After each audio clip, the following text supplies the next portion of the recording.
Hey everyone, and welcome back to another video. And in this video, I'm going to show you how to use eBay to price check Pokemon cards. Now this video is going to be particularly useful for individuals who maybe are at their local card shop and want to see if you're getting a good deal or not. How do you actually go ahead and use eBay to price check Pokemon cards? Either way, this video is going to be short, sweet, and simple, guys. There's not going to be a lot of steps involved. But the way to actually do this is that first I normally get the name of the Pokemon and the card number. So here we have a Latios 203. So we're just going to copy this.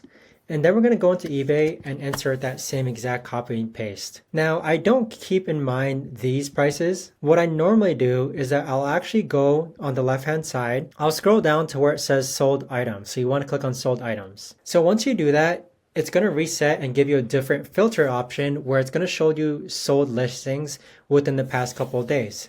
So you can see that this one here has sold on March 5th for $40 plus $6 delivery.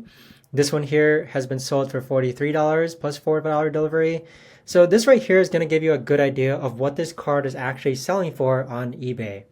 But that right there, guys, is the best and easiest way that I know of to actually go ahead and price check Pokemon cards using eBay. If you guys know of a better or easier way to actually do this, let me know in the comments down below. I would love to know. Thanks so much for watching, everyone, and I'll see you guys all in the next video.